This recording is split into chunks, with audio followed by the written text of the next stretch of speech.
Hello everyone, and how are you guys doing today? We are going on the fourth episode of What If Luffy Reincarnates into Naruto, and this is going to be exciting because we were just this close to learning about a secret to make Naruto stronger. And before that, I would like to ask you to hit that subscribe button and follow this video till the end so that you will find it really interesting and something to pass the time.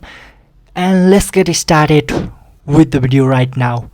And we were just talking about Kakashi and Naruto's conversation, and here Kakashi reveals the secret to getting stronger at a faster rate, and this was none other than using Shadow Clone. And I know you guys were expecting this as well, so let's not talk much about it. This was a simple method to increase his strength at a much rapid pace because Shadow Clone could literally send all of the experience they had gotten during their existence to the main body so that main body could adapt to it. And this was really important to gain more experience and even getting stronger by learning ninjutsu. But when Naruto heard this, he was not curious about ninjutsu at all. He didn't care about ninjutsu at all. He liked his fighting technique, and it was extremely powerful fighting technique as well. So he was not going to give up his taijutsu. But this get him extremely excited because using a shadow clone was important for him. If he could use shadow clones, then he did not need to beg Kakashi to train with him, and Kakashi could focus more time with Sasuke as he wanted to do. So Naruto immediately started training with his shadow clone. He created 10 shadow clones, and he asked his shadow clones to use Gum Gum pistol, not at the same time but at the random time. So all of them attacked him in random time. One attack, the first shadow clone attack first, then second shadow clone attack second, then the fourth shadow clone attack, then the sixth shadow clone attack. It was completely random, and Luffy had put on a black cloth around his eyes to cover his vision so that he could purely rely on his instinct, or rather that feeling he used to get during his battle with Jabuja and Kakashi, to dodge these kinds of attacks. So he was focusing purely on that, and as he began to feel more and more of those attacks, he was getting punched a lot. He was not going to feel them instantly, but as the time passed, as the days passed, his observation haki was finally coming into fruition. Like it was finally working, and after a week of constant training and constant exhaustion, he finally got the hang of primary observation haki. It was a basic observation haki. He could only see 1 or 2 seconds into the future, like not future, but he could feel the attacks 1 or 2 seconds earlier than attacker could attack him. And but this was another usage of observation haki. The main usage of observation haki, at least in the basic level for him, was sensing his surroundings. He could sense Sasuke, Sakura, Kakashi, everyone around him with his observation haki, and he could easily feel them even if they try to hide their presence. This was extremely powerful as a sensor ninja, and so he did manage to bring out observation haki in a week, but that also exhausted him quite a lot.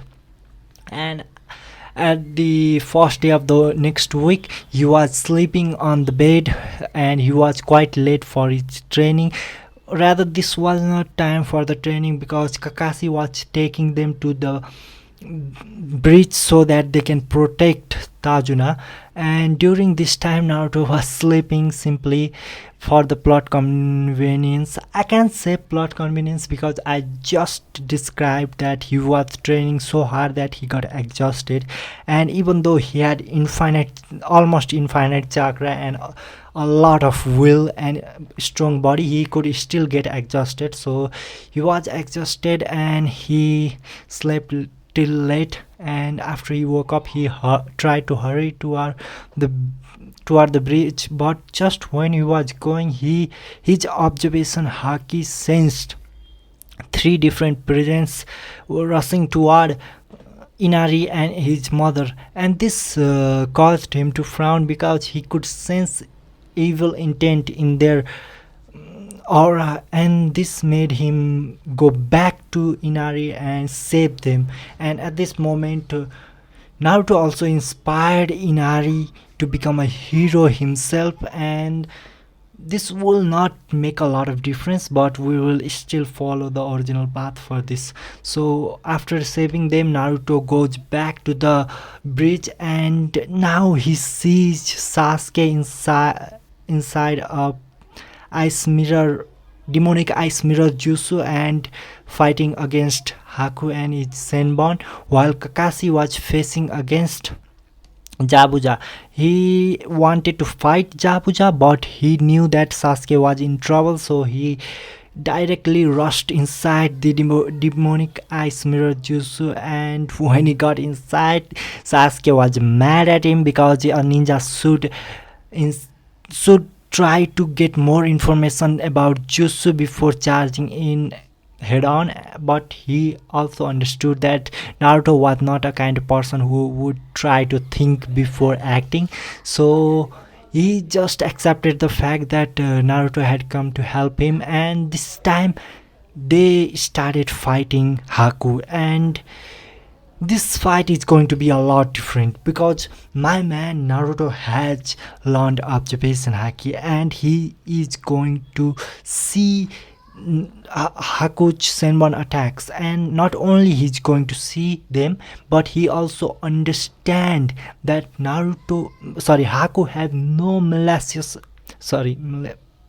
evil intent against him. He was just like a puppet performing something that someone had ordered him. So he didn't wanted to fight Haku, but he had to save Sasuke, so he decided to fight Haku. And he did not even use gear second, he just used his base form and observation haki to keep deflecting Haku's Senbon. And as he started deflecting them, Haku understood that he would not be able to fight off against Naruto this easily, so he increased his speed, like attacking speed and his original speed. So this time, even with his observation haki, Naruto could barely deflect them, not to mention Sasuke, who was almost on the verge of collapsing, and he almost collapsed if it wasn't for his strong will to continue fighting. He was constantly using fireball jutsu to break those ice, but he realized that it would not be enough, and this kind of frustration grew more and more inside of him. He knew that Naruto was getting stronger, he was a lot stronger than him, and as an Uchiha, he could not accept that. He wanted to get stronger than Naruto, so this frustration was building up inside of him, and he wanted to get stronger. So this frustration led him to awaken his Two-Tome Sharingan, and yes, this was directly Two-Tome Sharingan. Not directly, he did awaken One-Tome Sharingan during Uchiha massacre, but he was not able to use it before this. So now he had Two-Tome Sharingan and he could use it as well. You have to understand that he could use it, and he was using it to see Haku's Senbon, but Haku was going so fast that even with his Two-Tome Sharingan he could only see it, he could not even react to it.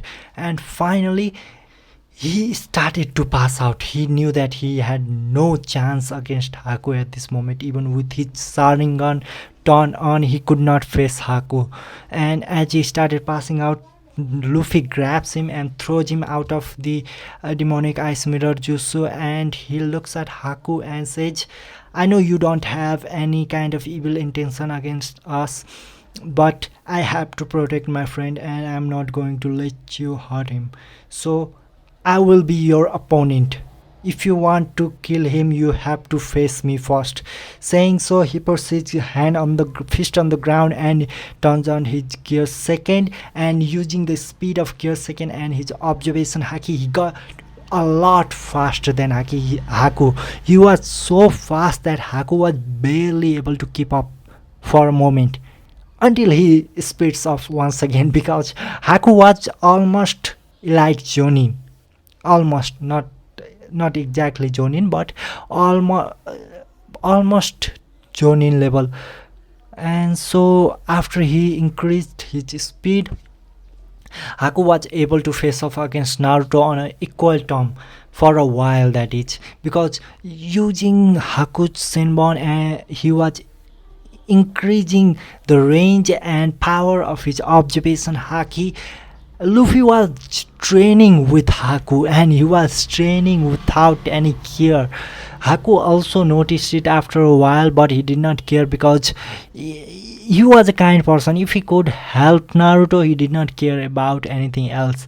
And he also find that Naruto was not going to kill him. At least he was not going to kill him unless Haku tries to kill his friends. So Haku was not worried. He just kept fighting against Naruto for a while until he sensed something strange. He sensed a powerful chakra outside the demonic ice mirror, and this powerful chakra was moving towards Jabuja.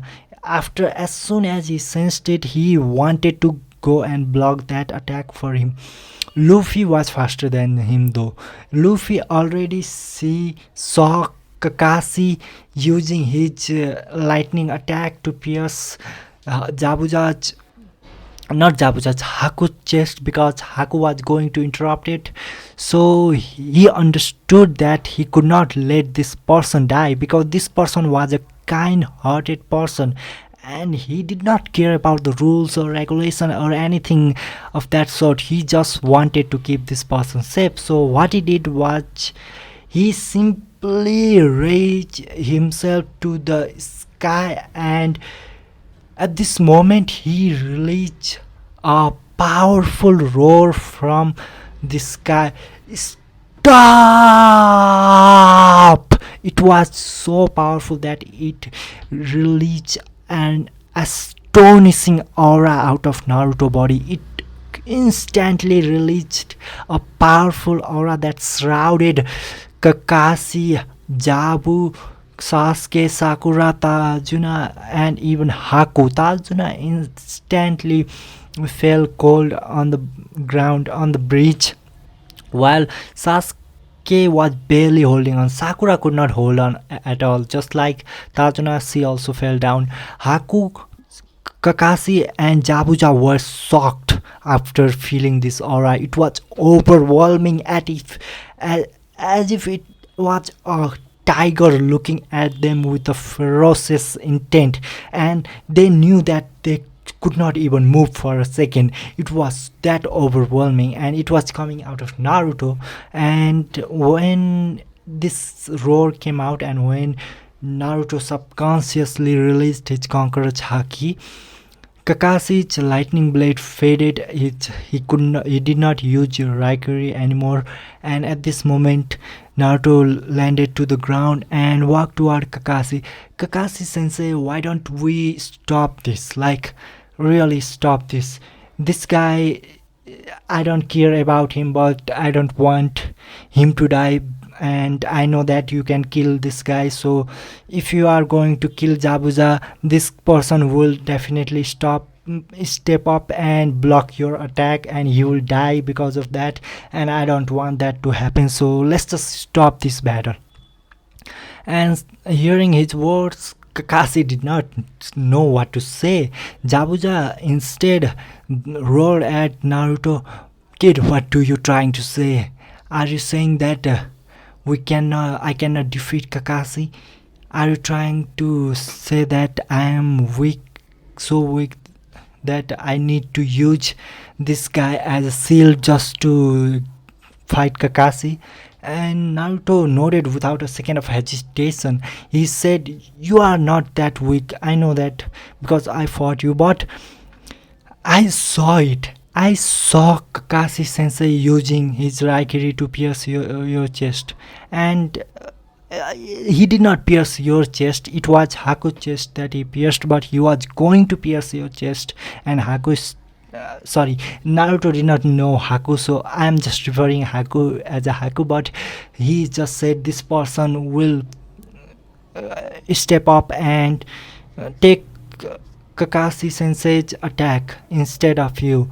And this person is not evil. This person does not want to kill anyone, so I'm not going to let him die here, no matter what you say.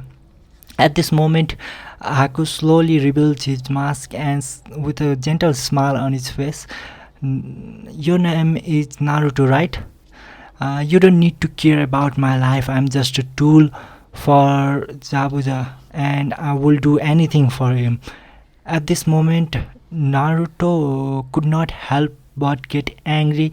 What do you take your life as? Is it just a are you just going to be a puppet, or are you just going to live just to die for someone else? That is not your life. You should live your life instead of living under someone else. I don't like the way you are living your life, so just give up giving up your life for someone else and instead fight for your own.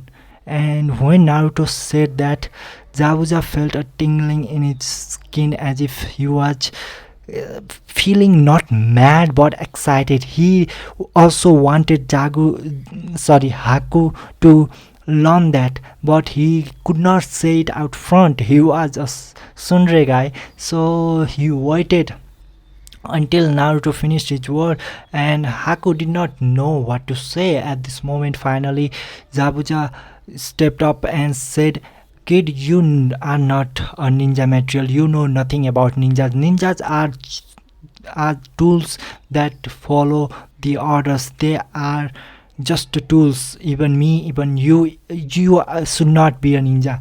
Even me, even Kakashi, and even those of your friends, they are just the tools."